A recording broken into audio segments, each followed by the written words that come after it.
Attorney, I don't see fit to follow such a course. Yes, you can quote me. Bye. This thing's a coroner's report. Max von Borg, bullet wound in head. Why are you showing it to me? Just listen to this. Has anybody invited you to join the Crusaders? These invidious invitations are handed out by a new group of local hate Mr. Randolph's here for his appointment. Ask him to wait. Extreme race and Mr. Walker, Mrs. Hartley wants you to call her when you're free. Oh, that'll be another speech. I'll phone race prejudice and discrimination and make money out of it. What were you saying, Howard? You look at it. Read down there where it's marked. I traced some of their leaflets to a small print shop here in the city. A fellow named Max von Borg prints them, but he isn't telling who pays for them. I'm out to uncover the patron of these lunatics who start hate campaigns. I'm out to find him and expose him. Well? A man named Max Borg prints leaflets for a hate group. A man named Max Borg kills himself. I want to look into it. When was this in Riggs' column? Today. When did Borg die? Today. Get Riggs down here. No, I can always do better with Charlie Riggs if I meet him off my beat. Oh, you know him? Sure.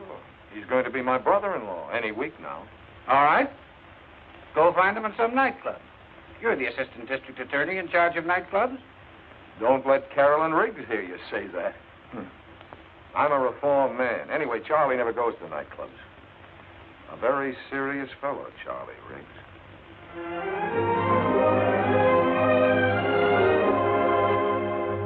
Charlie, what makes you think Borg was murdered? Sometimes a lot of people have to get killed to protect an industry. Howard, this hate thing is a big fat racket, and it needs a lot of protecting. If your office knew its business, they'd have gone after these racketeers a long time ago. That's good newspaper copy, Charlie, but where would a racket like that pay off? Forming an organization. Membership dues, badges, buttons, magazine subscriptions, donations, even uniforms. Anti-up to exploit the anti-this or that. Any race or religion they can use as a scapegoat. Ignorance pays off, Howard, and the profits can climb into millions. Whatever happened to the old Charlie Riggs with his eye to a keyhole? I've got both eyes open these days. Now, if you guys will excuse me. You aren't going out again tonight. I've got some business, sorry. He's been doing that for weeks now. I never know where he goes. Well, Charlie's a big boy now. Sometimes he doesn't come home until morning. Now, you two can have the rest of the evening to yourselves with my blessing. How's that for a pal, huh? Ought to put me in right with the DA's office. Put me in right with the office. Come on down tomorrow and have a talk about it. Anytime. I've got to interview Mrs. Borg tomorrow. Hold me a favor. And thanks for the candy.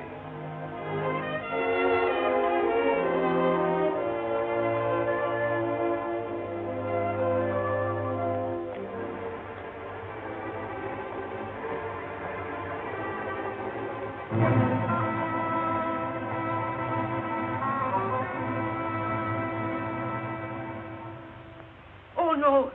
No, Max was not killed. My husband, he took his own life. For what reason, Mrs. Borg? Max, worry. That man, he is always calling on telephone. Always, then he come to the shop. Always questions.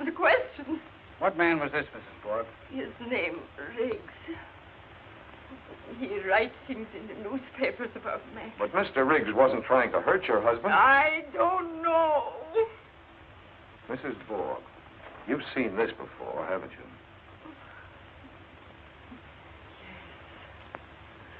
Max print this job. He do it last week. Is one of those invitations Riggs mentioned in his column. Join the Crusaders, fight for Americanism. Where'd you get this? From Charlie. He's got quite a collection. He's still waiting outside? Yeah. Mrs. Borg, when was the last time Mr. Riggs came to see your husband? Last time? Yes, sir? Have Mr. Malloy's friend come in, please, Miss McConnor. I guess Yes, sir. it was. Yes, the night before Max died. What about yesterday morning? Didn't you see anyone in the shop when you came down and found your husband's body? I ran downstairs. Only Max. Are you sure of that, Mrs. Borg? No one there? Nobody want to kill Max. He kill himself. Come in. Good afternoon, sir. Hello, Howard. Charlie? That's the man. Yes, you. You make Max go crazy. You make him take his own life. He murder Max. What do you say, Charlie?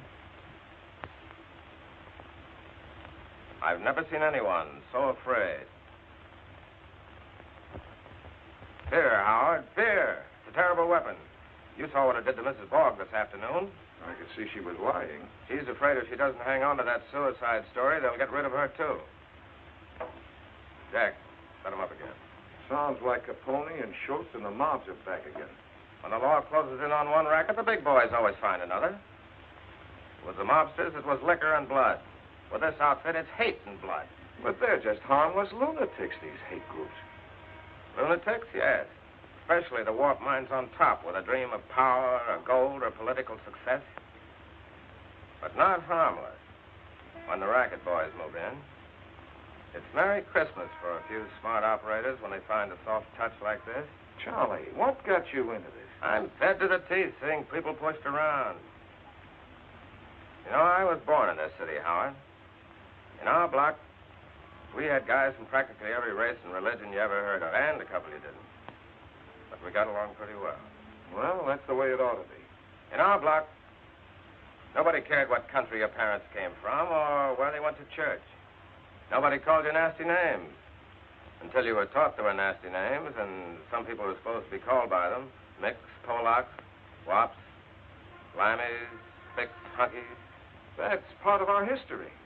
America always has to melt away the differences between people. Sure, and most always you don't understand why they're supposed to be different. It's just somebody else's say-so, somebody else's influence. Now we've got people around who want to make people hate each other, be afraid of each other, just so they can make money out of it. I don't like that. Look, Charlie, hold off these columns of yours for a week or so, will you? Give me time to run this down. Here's your rundown right here in my case. And I've got a fistful of new stuff. You're getting interested, huh? Sure, I'm interested. But we're not playing with kids. Take it easy and wait a while. And lose a great story? Have my readers think I'm scared? Give me time to find out who murdered Ford. Give me a week. Sorry, my friend. Told you last night that's all I wanted, 1 week. I mean it, Charlie. Take it easy. Nothing doing. I'm a little guy, but I don't scare easy. Oh, pay the tab, huh? You're the new boy in this club. I never drink alone. That can be fixed.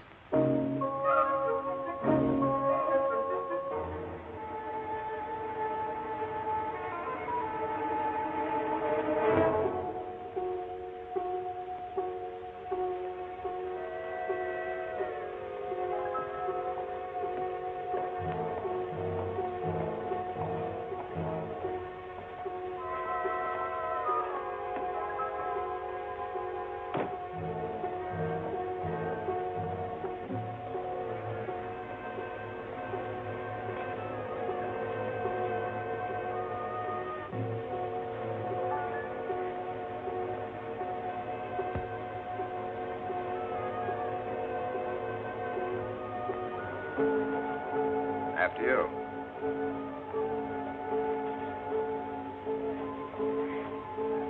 What floor? 11. That's very simple.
Janitor, Mr. Wachinski, found the body.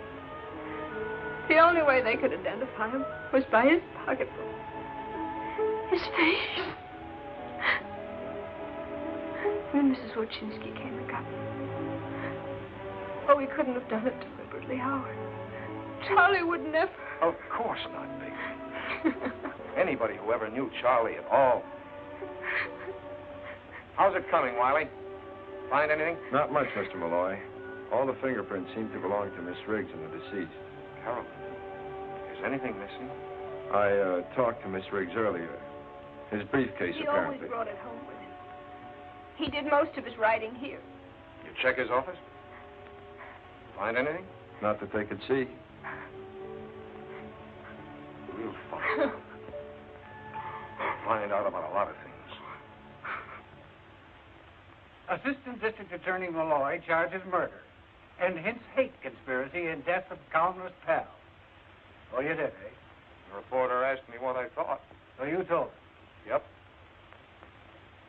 The time is now to appoint a special prosecutor capable of handling this vicious outbreak of violence in our fair city. We want... They want action, and they want it now. Yes? Mrs. Hartley's here for her appointment. Oh, is that late? All right, send her in. Howard, there's no evidence that Riggs was murdered. There's no evidence that anything he told you was true. He's dead, isn't he? Oh, I'm sorry. You're busy. Oh, come in, Grace. Just finishing. This is my assistant, Of Howard. course, How we do, met Mrs. before. Hartley? One of Frank's brightest young men. You mustn't let him overwork you, Mr. Malloy. Well, we're always busy, Mrs. Hartley. All right, Howard. Go ahead with this case. But if what Riggs said was true, watch out. He was right. Forget he was a pal of yours. Use your head instead of your heart. I don't want this office to look any worse than it does already. That's hardly possible. Frank making another speech for you? Civic betterment dinner next week, I hope. Grace, you can lead an old horse to dinner, but you can't expect him to speak. Nice to have seen you again, Mrs. Oh, Hartley. thank you. Remember what I said, Howard? Nothing foolish. I'll try. Sit down, Grace. Now then, what's this about a speech? Frank, we need you at the speaker's table. With you there, it'll be almost as though Jonathan himself were present. Everybody remembers that you were his last protege, that you worked with him until the very end. I'd never be district attorney today if it hadn't been for Judge Hartley's sponsorship and guidance. We'll never forget him, will we, Frank? No honest politician could ever forget your husband. What kind of speech will you make? We must send some sort of announcement to the papers, you know. Perhaps I could say a few words about civil liberty in our great metropolis. Good. You know, a free city with freedom for all men. That sort of thing. Fine.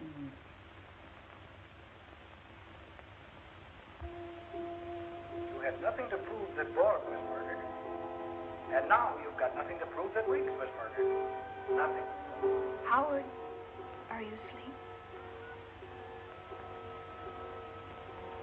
Howard. Huh? Oh, almost. I guess I'd better be getting home.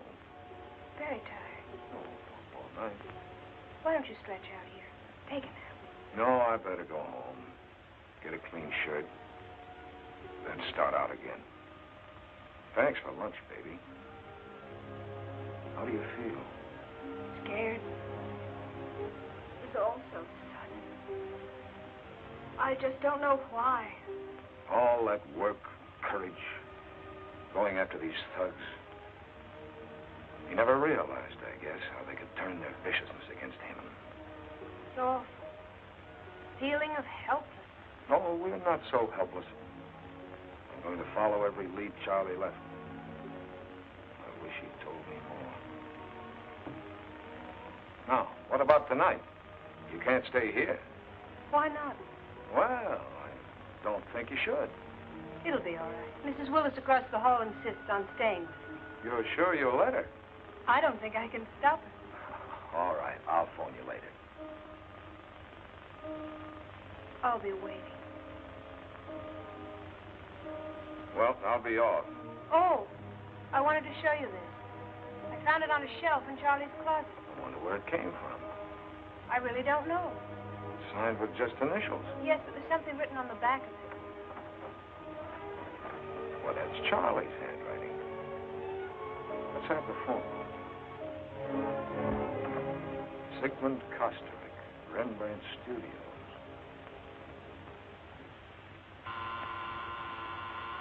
Who is that? A customer? Who? A client. No clients today. Telegram. No telegrams today. Oh, please, Mr. Kosterik, I've got to talk to you. I'm an admirer of yours. Admirer? Admirer? You're charming. Won't you come in? Thanks. Now, what do you want here? We all want something. Gold, or wine, or the warmth of beautiful women. But what do you want here? Well, I'll tell you, Mr. Kosterik. Some old fraternity brothers of mine are planning a reunion. We were wondering if you'd make up a poster for us. A poster? A poster. I do not draw posters. I'm an artist, a painter. You will go now? Oh, come on now, Mr. Kostrik. You've made posters before. Have I? Don't you remember? Often it is not wise to remember. Go. Why? A beautiful woman. That's your story. It is the oldest story. Well, there's a beautiful woman. Ah, the beauty of youth. Who is she? A model. An old friend. I'd like to have that. It's already sold. What's it doing here, then? I'm going to hang it at an exhibition of mine at the Contemporary Museum next week. It will be my first one-man show in America. Certainly is different from that big blonde head on the Crusader poster. You are from the police, I think. Not exactly. What does that mean? District Attorney's Office. Oh. You'd better think back about that poster. Yes, I will. I will indeed. You are going now to get the police? Matter of fact, I'm not. I'm on my way home to change my shirt.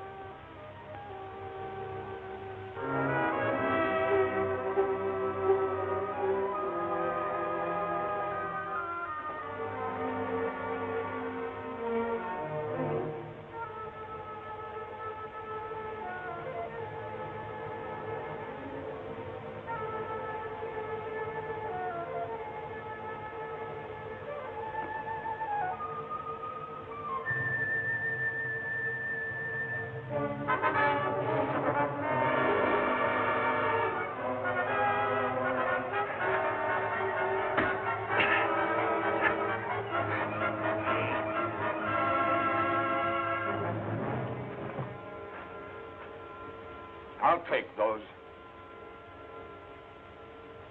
Were you looking for something? I said, were you looking for something? What's your name? Miller. Take it easy.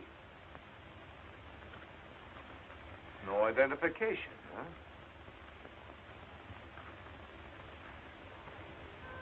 I've seen this one before. Who is she? Just a dame. I don't know who. I heard of the paper. It reminded me of my grandmother. Make better jokes, kid. You're in trouble. What are these? If you need help, see the angel. Who's this angel? How should I know? Where'd you get these cards? Someone wanted me to see the guy. With a fresh card for every visit, huh? What were you after in my apartment? Just on a little visit. Just on a little visit. Okay, kid, I'll send you a little visit. Give you time to think up some more answers. Breaking and entering, assault and battery. See the angel, huh? I think I'll do a little visiting myself. Yeah, I could use some help.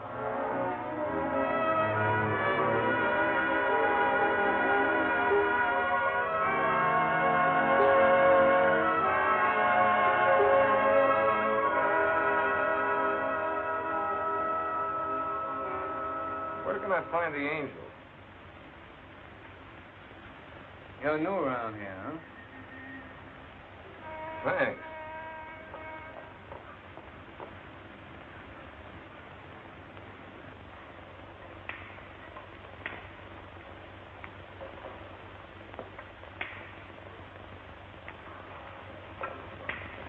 What do you sell in this pushcart of yours? Apples, oranges, grapes, everything in season. Please, you fix the summons up, please. Pardon me, where can I find the angel?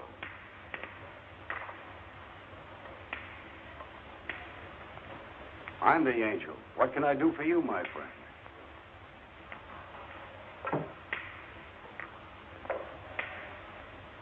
Stay off the main streets with your pushcart and you won't get another summons. Here. Pay the fine.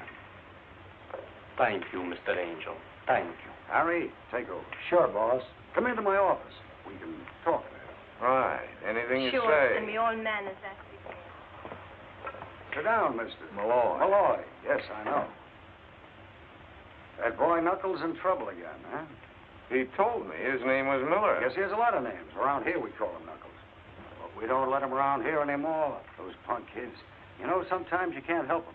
What'd he do now? He hid himself in my apartment. Tried to give me the business. And what happened? Last I saw him, he was riding off in a little black wagon. Uh-huh. And what brings you here, Mr. Malloy? Well, I found this card in the kid's pocket. It says, see the angel. So you came to see me. Check. Good. I give away thousands of cards like that. What can I do for you, my friend? Answer a few questions. Such as, do you care for drink? Never cared more. Why are you called the angel? Well, my name is Angelo Agostini, and all my life I enjoy doing things for people. Well, here's to the first angel I ever met. And here's to our next special prosecutor. Who would that be? You, I think, Mr. Malloy. You've been making quite an impression on this town. I knew who you were when you first come in. You've been driving the newspapers crazy. They're demanding the governor appoint a special prosecutor on this case. No chance I'd get it. You got every chance. Mr. Malloy, I'm curious. Just how far do you expect to go in this case? At least as far as whoever murdered Charles Riggs. You're a tough guy, Mr. Malloy. I can see that.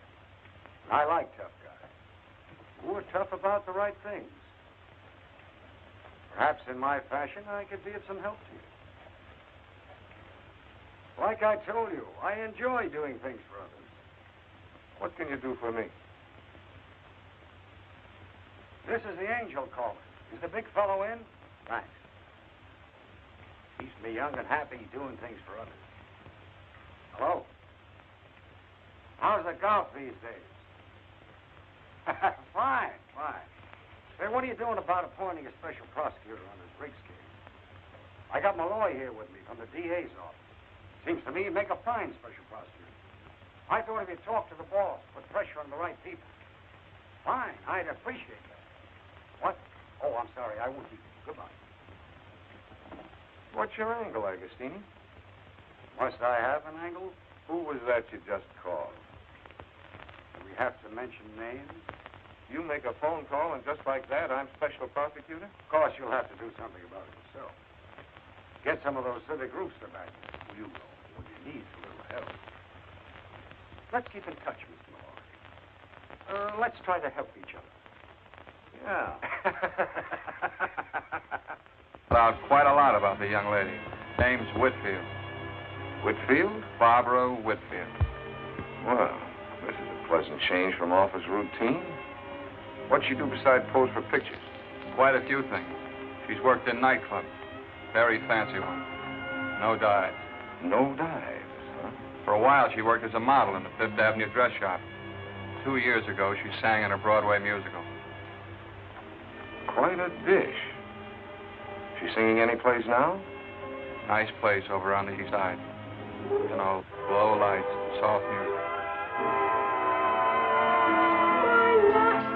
Number 9, my best love is you and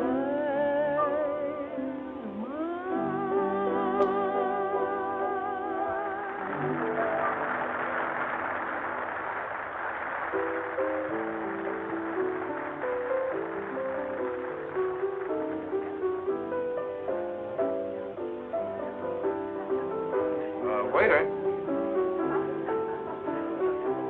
When does Miss Whitfield sing again? We just got here. When's the supper show? That was the supper show. Thanks. Is that why we came here? To hear that singer? Well, I wanted to get a look at her, but I also wanted to spend some time with you. I really shouldn't have come to a nightclub. Nonsense. Do you could to get away from that apartment. Look, you're going to move from there, aren't you? I don't think so. At least not for a while yet, anyway. I keep hoping I'll find some clue. Oh, that reminds me. We can't stay here very long. My assistant Quigley's waiting for me. I think we've got a lead. This is the place, Howard. Presnell reported they arrived here about a half hour ago with a load of leaflets. I'd like to get a look inside. Next to the elevator.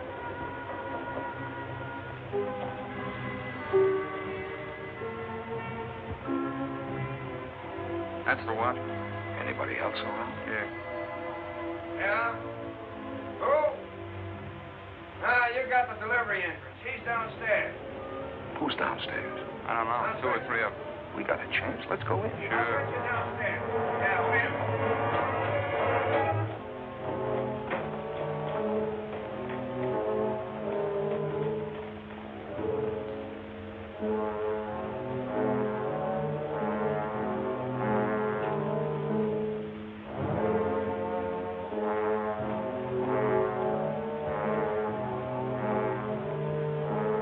Stuff can't all be leaflets. Hard to tell what any of it is. Might even be legitimate. Let's poke around some more.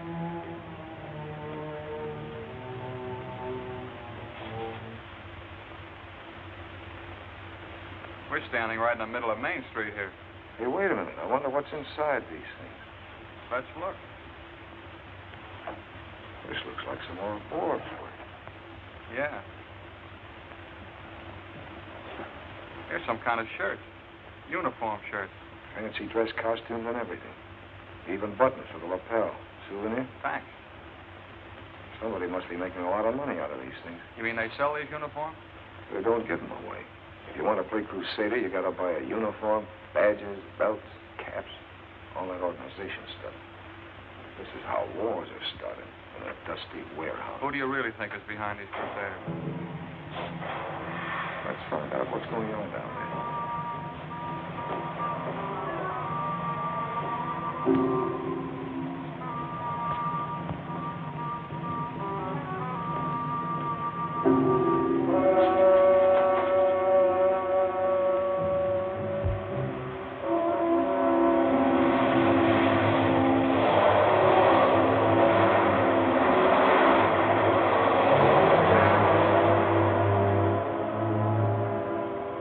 Said angels fear to tread. Not me.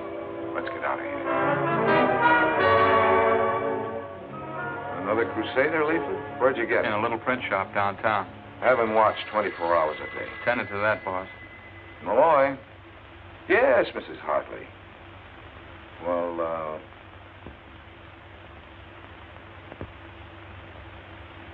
yes, but it'll have to be after 7.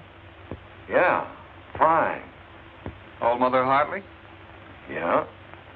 Got to speak for your supper? Oh, no.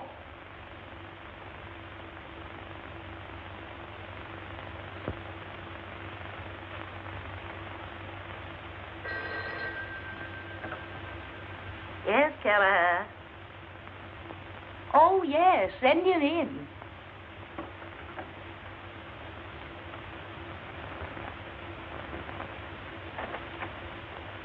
Mr. Malloy. Thanks. Come in, Mr. Malloy.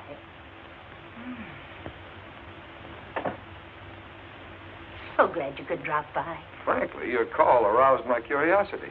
Do sit down. Thanks. Howard. May I call you Howard? Yes, of course. Do you want to be special prosecutor?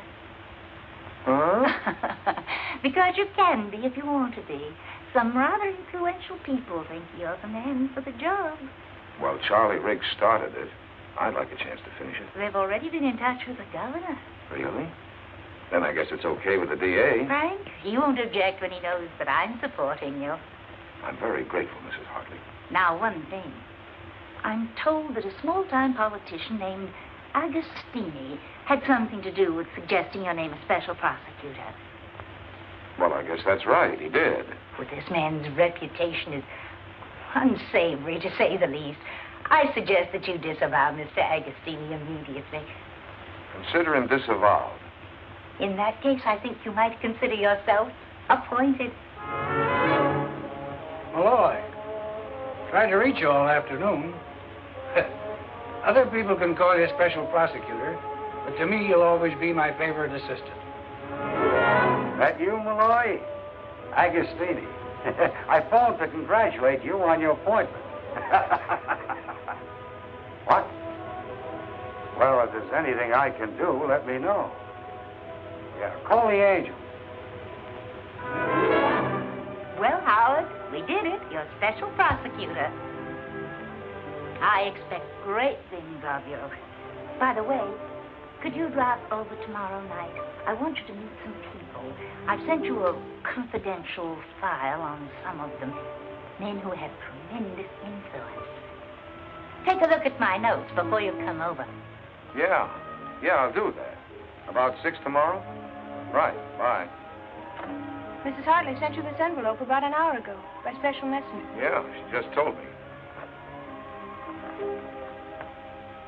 Things are moving pretty fast, aren't they? Yeah, in the circle. I wish there was something I could do to help you, Howard.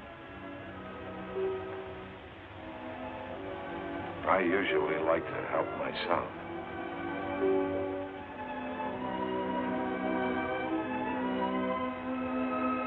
That's fine, too.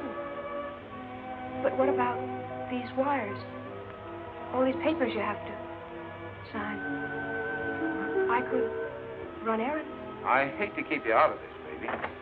Howard, we picked her up at the airport. That man, he has no right to stop me. Where were you Got a going? one-way ticket to Mexico City. Take a little trip. An expensive trip. Who arranged it? Nobody. Somebody ordered you to leave. Who was it?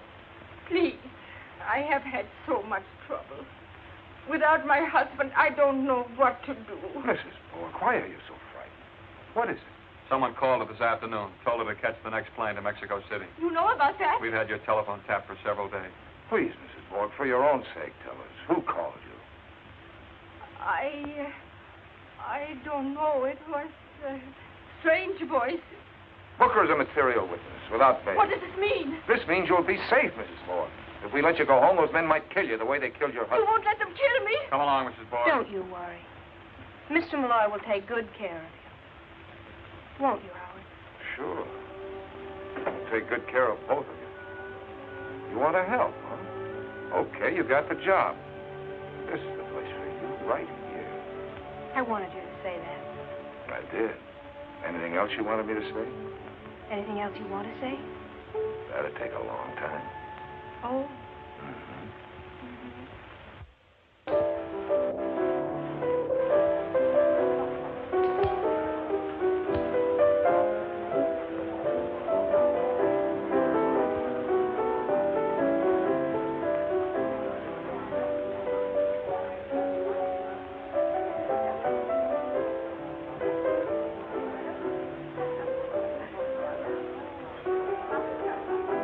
Right, just this. Good evening, sir. Mr. Malloy. Yes, dear. You did come. I'm so glad. So am I. Change the scene. Will you have a cocktail? Or would you rather have something to drink? Thanks, I'll wait a while. We're cut. Well, just as you please. Now, as I told you, you're going to meet some people. Grace, will you come over and look at this? Presently, my dear. Some people who will bear watching, as the saying is. I've met a few of those already. We'll add to your collection. All these people? Oh, no. Just the ones I sent you the notes of. As a matter of fact, I don't know half the people here myself. And thank heaven. The only people I enjoy these days are the ones I haven't met before. The strangers that my friends bring along. Shall we go? You went over my notes carefully. Yes, very. Now keep them in mind. Oh, I beg your pardon. As we meet the subject. Grace, you left your cocktail. Yes, just a moment. Now we'll go from left to right. Mr. Nichols, may I present Mr. Malloy? Harry, this is our new special prosecutor. Malloy? We've already met, informally. Mr. Nichols' papers didn't think much of my appointment. Harry against you? Really? Well, surely it's only because he's opposing his local competitor, the Express Journal. Oh, now, really, Grace, who wants to look into a man's motives at a gay time like this? We're all here for a little relaxation from serious things. Nichols is a lord of the press, began as a copy boy and worked his way to the top by inheriting a chain of newspapers from his father. Give Nichols any trouble and you'll be the subject of a furious editorial the next day, simultaneously in 34 newspapers. I think this is the time to discuss Mr. Malloy's business or mine. Why, Harry, I thought you did all your business at cocktail parties. Sometimes, Grace, your polite little jokes aren't very polite. Or very little. Which brings us to Tom Waldron, Jr. Mr. Malloy, may I present the worst-dressed radio executive in the industry, and the only really frivolous mind you'll meet this afternoon.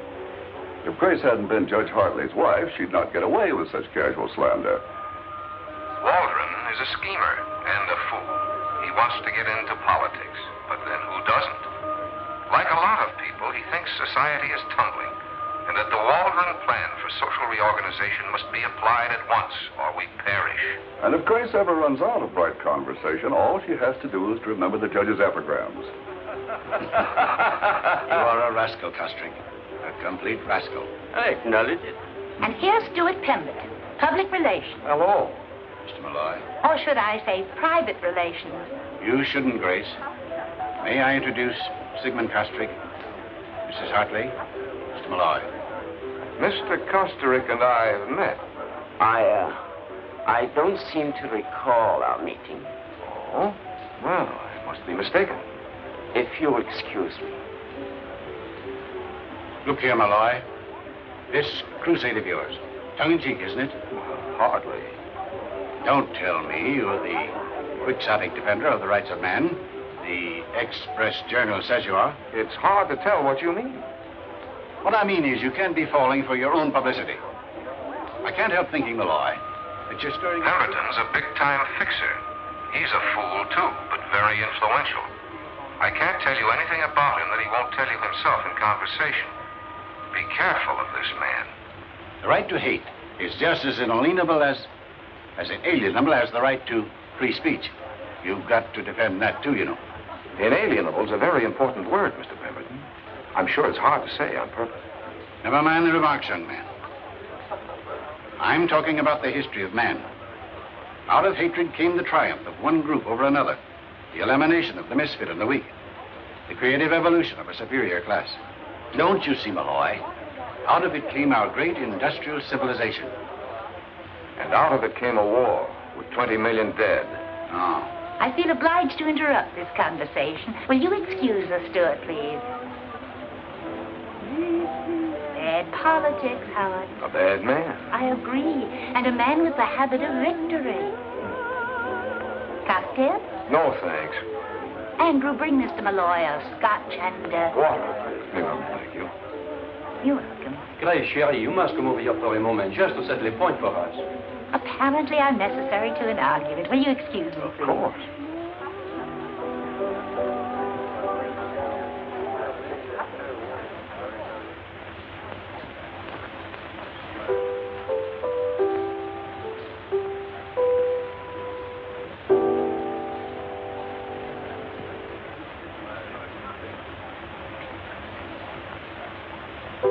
I'm Barbara. Good. Good what? Good name for you. You look as if you ought to be called Barbara. Really? Scotch and water, sir. That was mine. Yes, I know. Thank you. I wonder if your name fits the way you look. Malloy's my name. Howard Malloy. Good. Good what? Good guessing. That's who I thought you were. How? Everybody here's been talking about you this afternoon. And you're the only stranger who looks as if he ought to be called Howard. You're a special something or other, aren't you? Prosecutor. What do you do? Sing? Yes, obviously. You ever relax? From what? Singing. As often as possible. What about the song a minute ago? That was just for myself. I like to do things for myself once in a while. Doesn't that happen often? Now, stop this. I never answer questions on an empty stomach. I'm hungry, too. You with somebody? That's a very large question. I'm not with Harry, anyway. I like the song, Barbara. The song, Harry? Thank you. Howard, please forgive me. Did you finally get a drink? Yes, I did, Mrs. Hartley. Thank you. You've met more strangers today than I have. I was just getting acquainted when Nichols arrived. Who's she with? Goodness knows. But our Mr. Pemberton's been looking most possessive. And Mr. Kosterick. I know.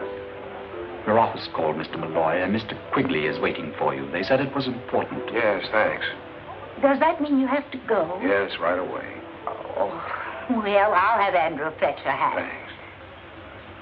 Good night, Miss Whitfield. Good night, Mr. Malloy.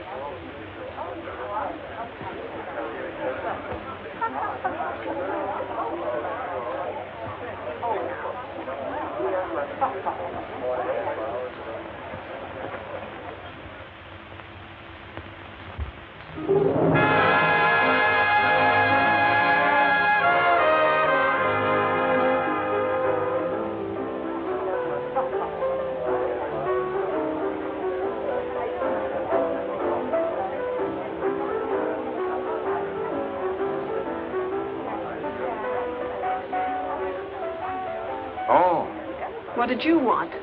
I just wanted to see you again, is all. Didn't you want to see me again? You're still a man with a lot of questions, aren't you? Yeah. Didn't you want to see me again? Yes. All right, then. How did you get my number? That's easy where I work. Is everything easy for you? No. It's just as well. Oh, please, no pictures.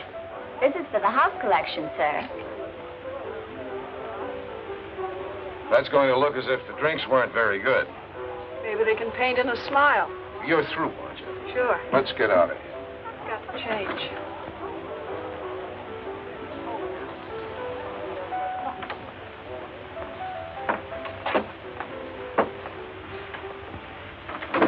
Did you see the show tonight? Most of it. Like it? I like you.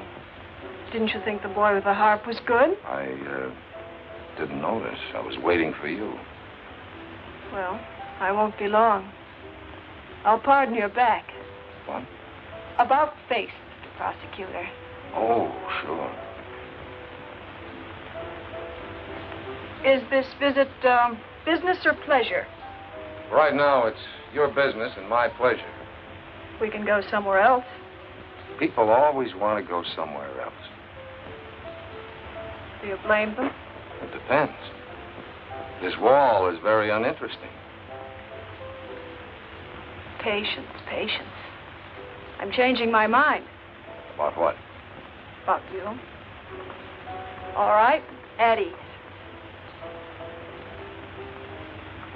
Changing from what to what? From maybe, perhaps, Are you always so uncertain about things?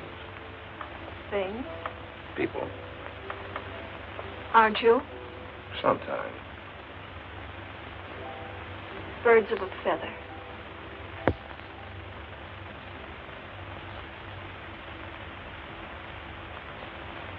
Special prosecutor turns playboy. I should have broken that girl's camera last night. Forget about last night. Have you forgotten about it? Not yet, but I'm trying. Why? It doesn't figure. With what? With you.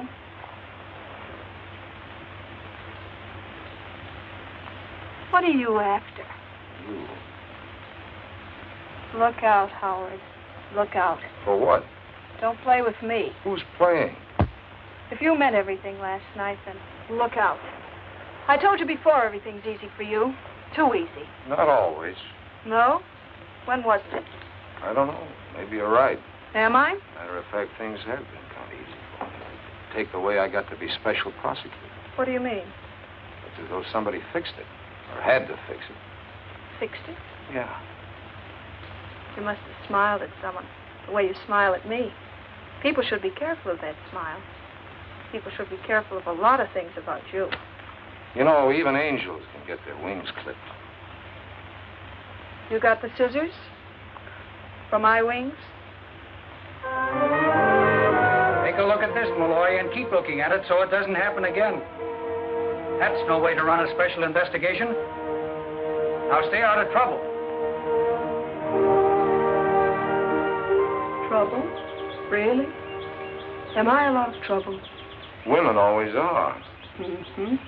Beautiful women, ain't they? Of course. That's what men always like. The beauty? The trouble. Perhaps you'd like this little lady better, Miss Whitfield. No, thank you. This is the one for me. Does he have a name? Yes, it's Benny. Benvenuto, really. I used to have a cat they called Hadrian the Seventh. We ended up calling him Harry. Why, yes. Wasn't that the cat Mr. Pemberton bought for you? Yes, it was. Oh, well, will you take Benny with you, or shall we send him? I'll take him with me. Do you have one of those carrying boxes? Oh, yes, the traveling case. I'll get one for you. I always thought you bought cats at a special place, a cat farm or something, where they bred them and trained them. They train them here, but not out of the last shred of their character. Anyway, I like to train them myself. What happened to Hadrian VII? I got tired of him. Why did you come over to me at that party, Howard? Because you were the only person who didn't look as if you belonged there? Really? I belong anywhere I'm wanted. Do you? Don't I? This is a nice one. It's finished in leatherette. May I take him? What is this great interest in cats, anyway? I have a friend who doesn't like cats. Can you lend me $35? Why, sure. I think so. It's for Benny. Well, can't I... Would you like to? Thank you. Oh, you're welcome. It's a pleasure. It's the thought, not the cat. I know he'll be well behaved. Do you? Here you are. Oh, thank you, sir. Thank you.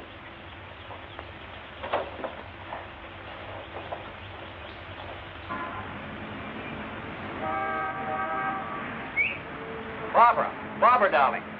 Hi, Lenny. How are you? Fine. You? Going along. You know Howard Malloy, Lenny? Leonard Lyons, Howard. How do you do? In a hurry, Lenny. Bye. Nice seeing you. Now, who was that? Bye. Leonard Lyons, my sweet. He writes that column, The Lion's Den.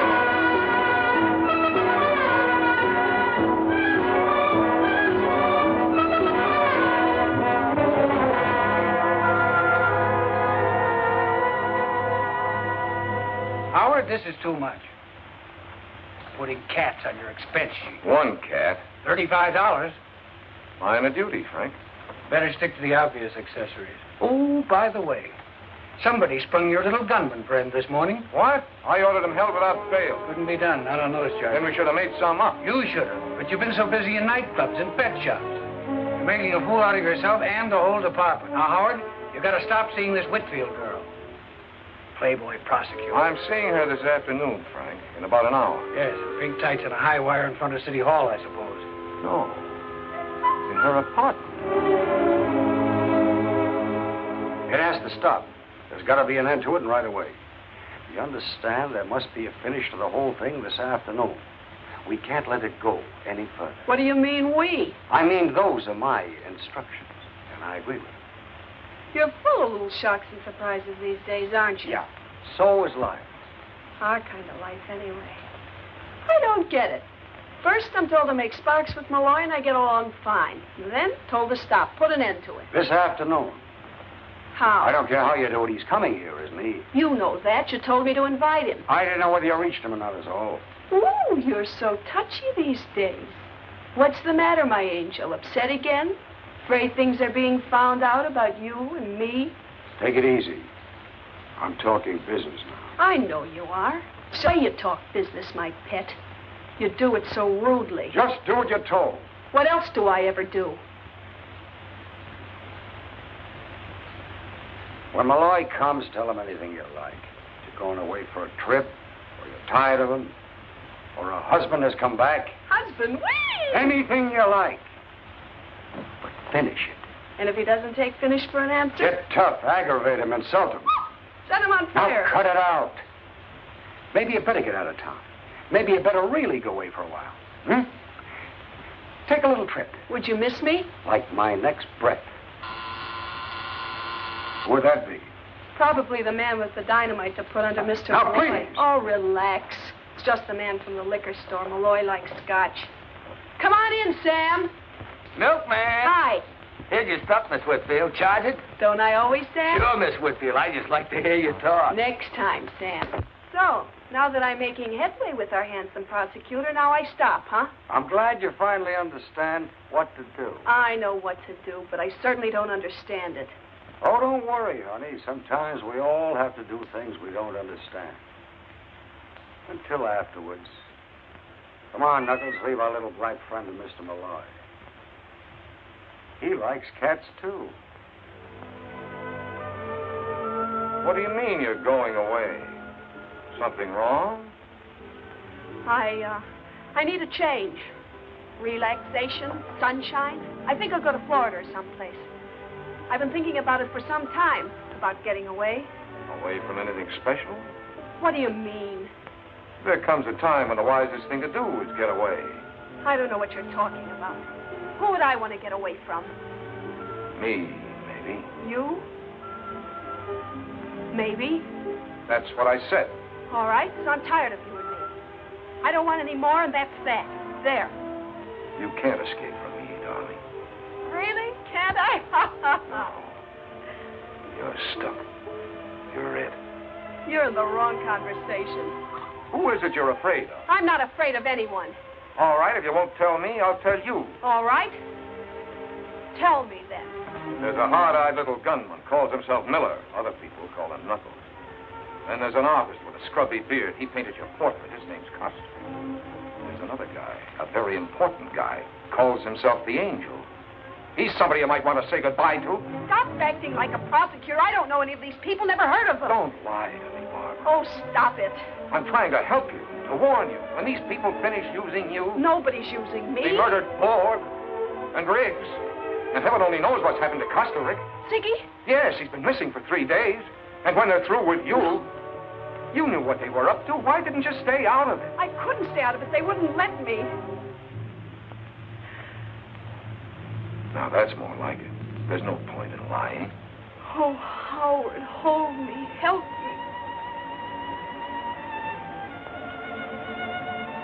I can't help you, baby, unless you help me. We need your evidence.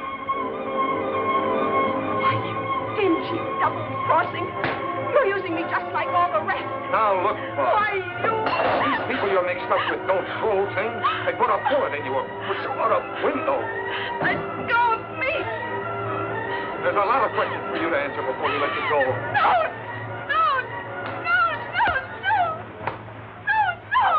Take it easy, baby. Take it easy. Who can?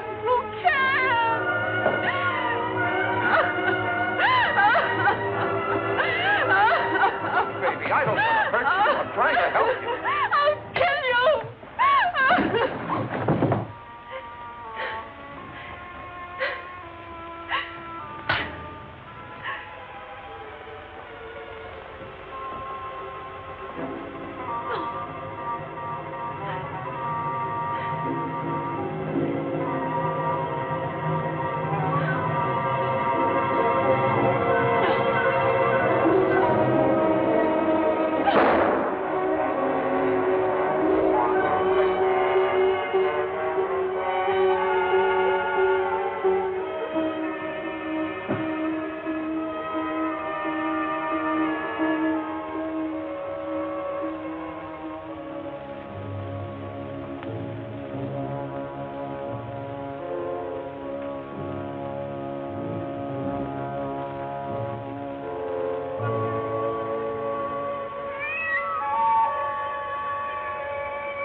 Mr. Malloy. Mr. Malloy. What are you doing here? The door was open, and I came in. I couldn't see what was happening. Nothing was happening. She pushed me. That's all. Believe she's dead. Dead? Barbara. Barbara was alive when I passed out. You must have come in here. No. Why would I have waited for you to awaken if I... Your fingerprints are on this gun. And so are yours. Yeah, but I know I didn't kill her. Please. What are you doing? Calling homicide. Wait. I swear I had nothing to do with this. I swear. Then what are you doing here? When you got mixed up with the Crusaders, Costa Rica, you got mixed up with murder. I did not intend to get mixed up with them. It was all because of that woman. Barbara? No, not Barbara. Grace Hartley. Grace Hartley? Yes. She's the one who is behind all this. She's the one who is their leader. Can you prove that? I was painting her portrait. I was in her library, and I discovered some papers that I thought interesting and important. What kind of papers? Oh, names, figures. These Crusaders make money, you know. These papers told me a lot about where they get the money and what they do with it. I took them away with me for what they were worth. Blackmail? Please. Grace Hartley could help me in my career. She had influence. And she had provided me, among other comforts, with my first one-man show. It opens tomorrow at the Contemporary Museum. You told me first time I met you. Where are these papers? I want to see them. At the museum. Yeah? They're hidden behind one of my paintings. They are between the canvas and the backing of the frame. Please, now you do not believe I killed Barbara? Hello, Carolyn. Quigley there. Grace. Oh, I thought you'd gone. We saw your car outside. We decided to wait. What's going on upstairs? Never mind, nothing. Everything. Give me your gun. That don't make sense. It does. Give me your gun. Give her yours. Where's Malloy? He's upstairs in his office. What's going on? I haven't time to talk now. Don't wait around here. You might get into trouble. Where you going now? I have an important call to make. I'll phone you later. Bring the car around for her. Let's see what she's up to. Look, call homicide for me, will you? Barbara Whitfield's been murdered. Tell them to come to 689 East 57th Street. Yeah, I'm still there. But when the boys get here, I'll be on my way to the Contemporary Museum with Sigmund Costa Rica. Got it?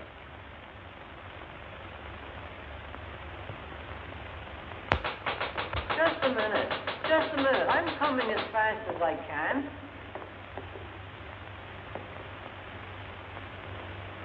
I'm sorry, ma'am. We're closed for the night. But I just want to go upstairs to one of the galleries. I can't let you do that, ma'am. No visitors after hours. I was here earlier and I left my purse. Well, you just have to come back in the morning, ma'am. I got my orders. But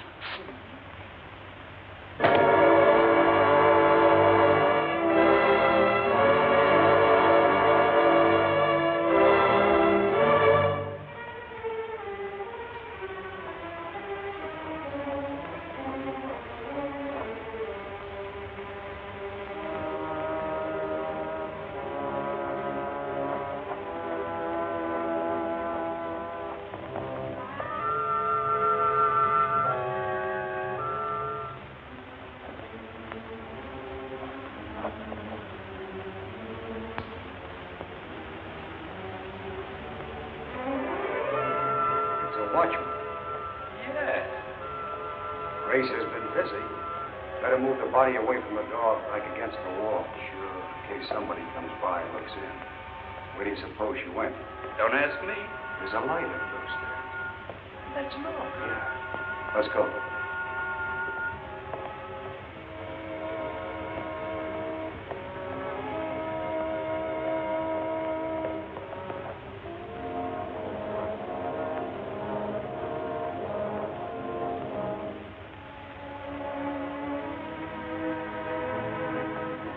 The place is wide open at any hour of the night. There must be a guard around somewhere. You know where the exhibition is? Of course, I hung it myself. Let's go, then. It's this way.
in here.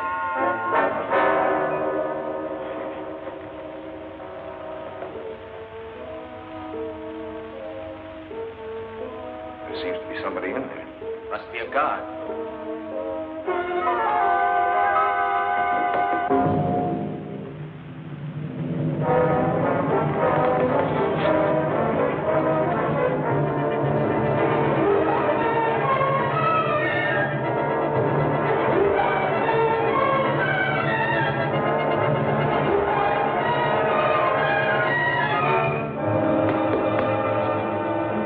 Agostini.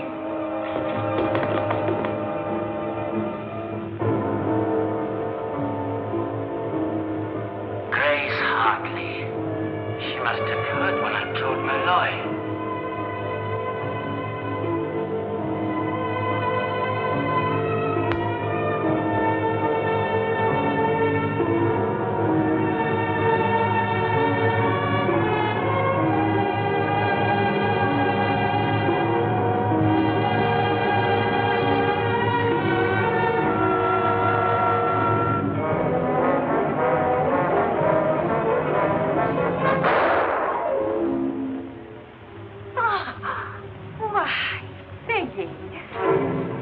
You heard in Barbara's apartment what I told Malloy.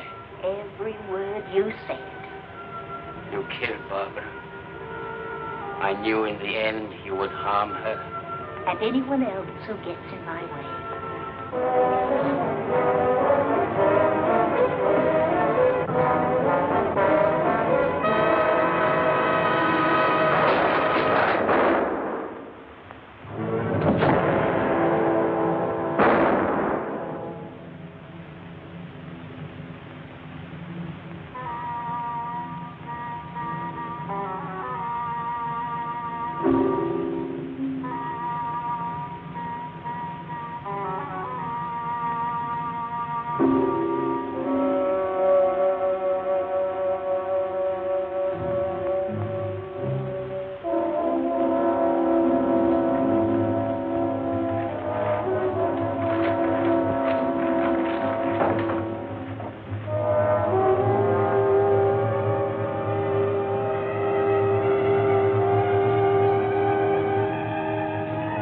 I'll take those, Mrs. Hartley.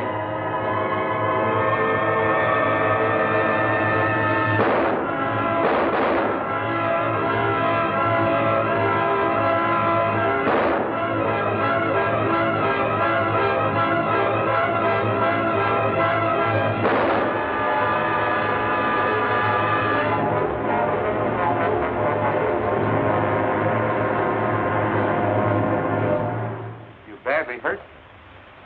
No, I got a time to find the papers. I had to get them. I was not too quick. I had no gun. Where did she get you? We were the same kind of target for her. Just under the shoulder. She killed Barbara.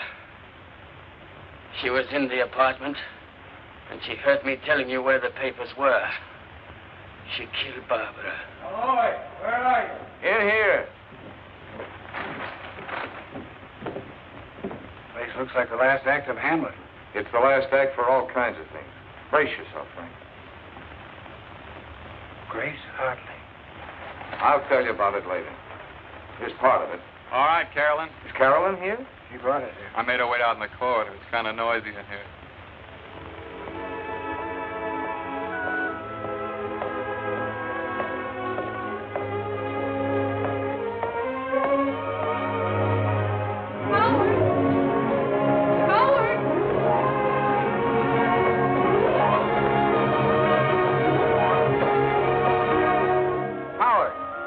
Tell me about all this. Give me time. We'll put it all together.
attorney, I don't see fit to follow such a course. Yes, you can quote me. Bye. This thing's a coroner's report. Max von Borg, bullet wound in head. Why are you showing it to me? Just listen to this. Has anybody invited you to join the Crusaders? These invidious invitations are handed out by a new group of local hate Mr. Randolph's here for his appointment. morons who scream race Oh, and prejudice Mr. Walker, and Mrs. Hartley wants you to call her when you're free. Oh, that'll be another speech. I'll phone her race later. prejudice and discrimination and make money out of it. What were you saying, Howard? You look at it. Read down there where it's marked. I traced some of their leaflets to a small print shop here in the city. A fellow named Max von Borg prints them, but he isn't telling who pays for them. I'm out to uncover the patron of these lunatics who start hate campaigns. I'm out to find him and expose him. Well? A man named Max Borg prints leaflets for a hate group. A man named Max Borg kills himself. I want to look into it. When was this in Riggs' column? Today? When did Borg die? Today. Get Riggs down here. No, I can always do better with Charlie Riggs if I meet him off my beat. Oh, you know him? Sure. He's going to be my brother-in-law any week now. All right. Go find him in some nightclub. You're the assistant district attorney in charge of nightclubs? Don't let Carolyn Riggs hear you say that. I'm a reformed man. Anyway, Charlie never goes to nightclubs. A very serious fellow, Charlie Riggs.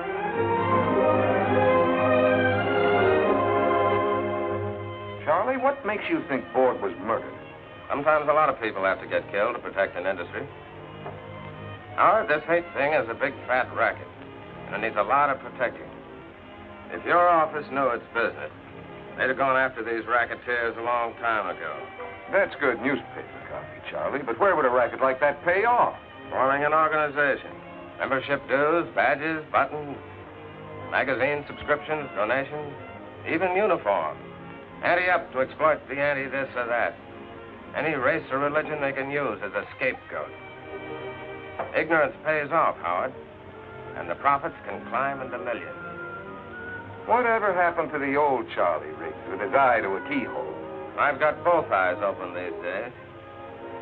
Now, if you guys will excuse me. You aren't going out again tonight. I've got some business, sorry. He's been doing that for weeks now. I never know where he goes. Well, Charlie's a big boy now. Sometimes he doesn't come home until morning. Now, you two can have the rest of the evening to yourselves with my blessing. How's that for a pal, huh? Ought to put me in right with the DA's office. Put me in right with the office. Come on down tomorrow and have a talk about it. Anytime. I've got to interview Mrs. Borg tomorrow. Hold me a favor. And thanks for the candy.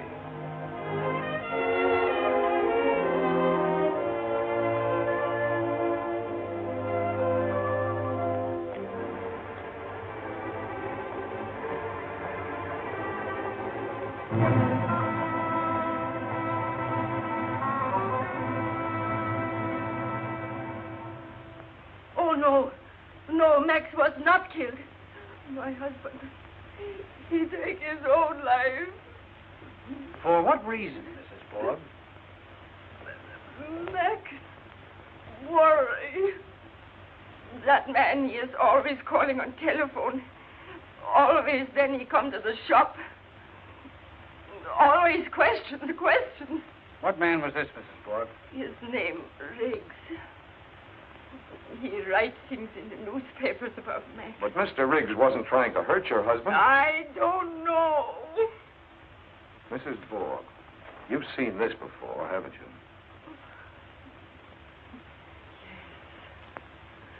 Max print this job. He do it last week. It's one of those invitations Riggs mentioned in his column. Join the Crusaders, fight for Americanism. Where'd you get this? From Charlie. He's got quite a collection. He's still waiting outside? Yeah. Mrs. Borg, when was the last time Mr. Riggs came to see your husband? Last time? Yes, sir? Have Mr. Malloy's friend come in, please, Miss McConnor. I guess it was.